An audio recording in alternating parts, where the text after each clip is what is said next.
glória a Deus, que nos dá a oportunidade de vida. Porque quando eu falo oportunidade de vida, não é um dia qualquer. É mais um dia de que Deus nos dá a oportunidade de acordarmos e levantarmos das nossas camas. E é muito interessante a respeito disso, porque inúmeras pessoas neste momento queriam estar se levantando, mas não podem. Aconteceu isso na história da vida de um homem, ou melhor dizendo, um rei. Esse rei chamava-se Ezequias. E a Bíblia diz que veio sobre ele uma doença mortal. Doença essa da qual a Bíblia não fala, mas de que o levaria à morte. Então, da parte do Senhor nosso Deus foi enviado um profeta até ele, o profeta Isaías. E quando Isaías se aproxima-se diante de Ezequias, Ezequias estava na cama. E há uma grande probabilidade que ele estava com a sua doença exposta, mostrando a sua enfermidade, ou que ele havia passado por algum tipo de cirurgia daquela época. Então a Bíblia diz que Isaías, o profeta, ele se aproxima-se de Ezequias e fala: Ezequias, Deus mandou você colocar sua casa em ordem, porque você morrerás e não viverás. Aquilo chamou tanta atenção do profeta, que o profeta foi até ele e entregou aquilo pela qual Deus havia mandado. Só que a Bíblia diz que Ezequias, ele, assim que Isaías sai, que entrega-lhe a revelação, ele se humilha de tal modo, ele não jogou cinzas sobre as suas cabeças, um saco sobre os seus ombros, não fez buraco na terra, não jejuou.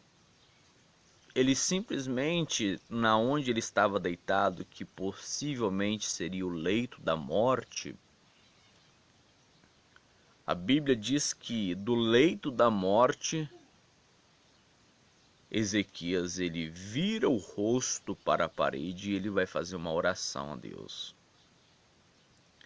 A oração de Ezequias foi uma oração muito pequena e simples. Ele vai falar para Deus: Deus, lembra-te de que andei diante de ti em verdade. Foi essa a pequena oração que Ezequias fez para Deus. Ele vira-se para a parede e fala: Deus, lembra-te de que andei diante de ti em verdade. Existe hoje uma grande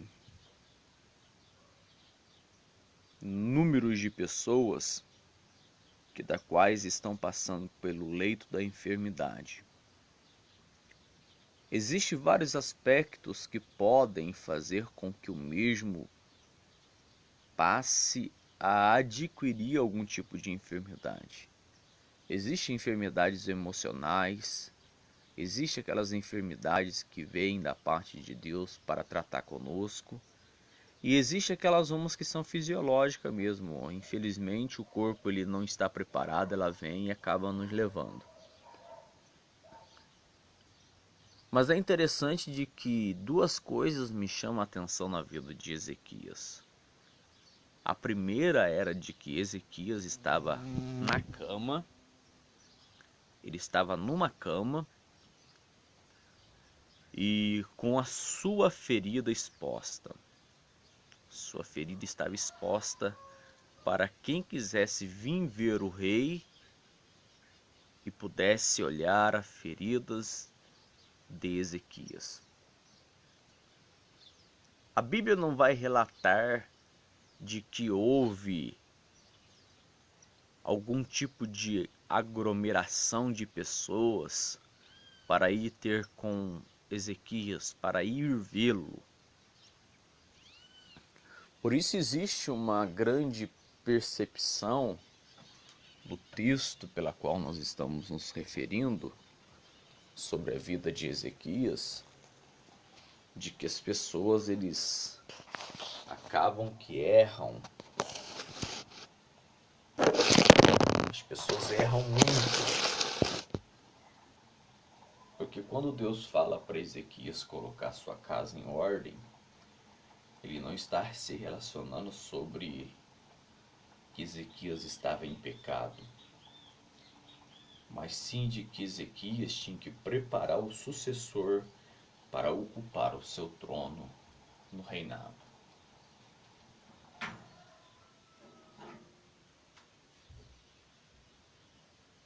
Então Ezequias, ele simplesmente no leito, ele ora a Deus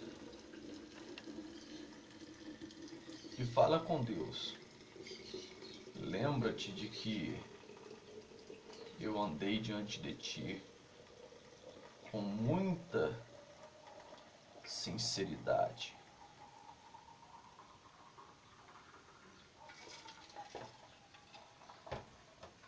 Foi muito rápida a oração de Ezequias. E muito simples também. Não foi uma oração demorada. Não foi uma oração espantosa.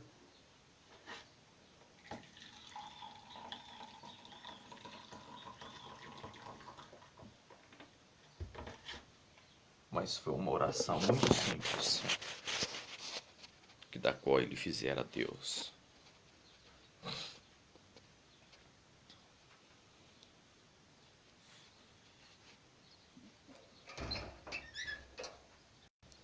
Há momentos na vida da gente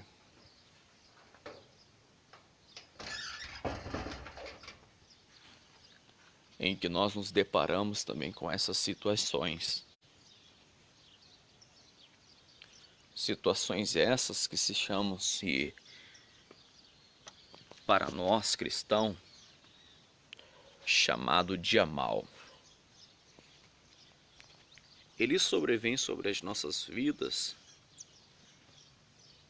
não para nos prejudicarmos diante de Deus, mas para que nós possamos tomar algumas decisões que talvez não esteja da forma com que Deus quer com que nós venhamos estar. O dia mal ele veio não para fazermos separação de nós e do nosso Deus, mas sim para fazer com que nós nos aproximamos mais de Deus. Então Ezequias, possivelmente com a sua enfermidade exposta, já feito a cirurgia, ele tem a dura realidade de preparar o sucessor para estar sobre o seu trono. Possivelmente aquilo causou-lhe um baque na hora em que ele ouviu do profeta, porque Isaías era um profeta de peso. Ele era um dos profetas maiores daquela época. E por consequência da revelação dada a Ezequias, Ezequias possivelmente ele recebeu um baque muito duro. Por quê? Porque possivelmente ele estava com a sua ferida exposta, deitado numa cama, no leito da enfermidade ou leito da morte.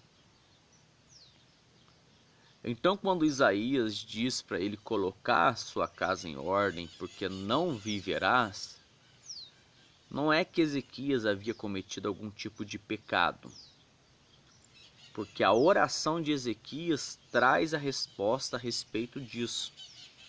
E nós muitas vezes achamos que Ezequias cometeu algum pecado. Ezequias ele vai dizer: Senhor, lembra-te de que andei diante de ti em sinceridade, honestamente. Eu fui uma pessoa boa. Eu julguei Israel de uma forma diferente de alguns outros reis. Então a Bíblia diz que com as feridas abertas. Por que digo isso? Que as feridas de Ezequias estavam abertas sobre o seu leito? Porque qual a característica de que tem de colocar figos em feridas? Então ele estava com a ferida aberta. Há momentos na vida da gente. A paz do Senhor, pastor Júlio, bom dia. Há momentos na vida da gente que a gente também está como Ezequias, deitado na nossa cama, e de repente chega alguém e fala pra gente: ó, é tempo de se levantar, é tempo de tomar rédea, é tempo de voltar aquilo pela qual um dia fostes, é tempo de voltar ao primeiro amor. Então é tempo de conserto. Só que as feridas estão tão expostas, o machucado que lhe causou, que você não tem forças para levantar mais. Você não consegue se levantar aonde você caiu. Mas eu quero te dizer nesta manhã aquilo que Deus colocou no meu coração. Assim como Deus enviou Isaías, o profeta, para ter com Ezequias, Deus está enviando hoje não um homem qualquer, não um profeta para ir ter contigo, mas Ele está enviando o Espírito dele, que é chamado Espírito Santo, para te dizer para você de que esta morte que rondava a sua vida, ela foi embora. E que Deus está lhe acrescentando anos de vida. Então quando Ezequias ele recebe a oração, simplesmente ele vira para a parede e faz uma rápida oração. Lembra-te de que andei diante de ti, Senhor. E quando ele faz essa oração, Isaías estava se aproximando, entrando no pátio para sair do templo, e Deus disse para Isaías: Isaías, volta e vai dizer ao capitão do meu povo, a Ezequias, que eu lhe acrescentarei mais 15 anos de vida. Mais 15 anos de vida. Ezequias ia morrer. Ezequias estava pronto para a partida. Ele tinha que deixar um sucessor da sua casa já pronto para ocupar o reinado. Só que Deus usou de misericórdia para com ele. E Deus usou o profeta Isaías para colocar figos na sua enfermidade. E ele foi curado. O que eu aprendo com esta palavra, irmãos, é de que algumas das vezes as nossas limitações são tão grandes de que chega ao ponto de Deus enviar algumas pessoas para ir ter com a gente. Só que infelizmente algumas conhecem a nossa vida e outras, no entanto, não sabem aquilo que se passa. E nós estamos vivendo uma época muito difícil. Época em que todo mundo quer ser profeta, quer profetizar na vida das pessoas. E esse chamado não é para qualquer um. Deus tem os seus escolhidos. As ferramentas é dado para cada um segundo aquilo que Deus quer operar. E é muito interessante essa passagem de que Deus ele vai usar este homem, Isaías, o profeta. Isaías foi considerado o profeta messiânico. Foi aquele que mais falou a respeito da pessoa de Jesus. Isaías, ele teve a oportunidade de falar com esse rei. Só que ele era tão sensível à voz do Espírito Santo que ao mesmo tempo em que ele manda colocar a casa em ordem, ele dá alguns passos, ele escuta novamente a voz do Espírito Santo dizendo: olha, eu não vou mais deixá-lo morrer, mas eu vou virar o quadro dele. Então existem profetas que estão simplesmente só ouvindo a primeira parte daquilo que Deus quer realizar. Eles estão perdendo a percepção de escutar o veredito final da parte de Deus. Deus muitas vezes manda a gente falar alguma coisa: ó, coloque a tua casa em ordem, vamos trabalhar, vamos fazer isso, vamos fazer aquilo. As pessoas muitas vezes não dão atenção. Mas de repente, Deus ele começa a tratar de coisas diferentes, de formas diferentes. Aí não tem como escapar do tratamento de Deus para com as nossas vidas. Deus tem tratamento para fazer com a sua vida. Deus tem algo para fazer contigo. Que Deus abençoe você nesta manhã. Fique com essa breve explanação da palavra. E lembra-te de que o leito de que você está não é para a morte, mas para que o nome de Deus seja glorificado sobre a sua vida. Porque contra Jacó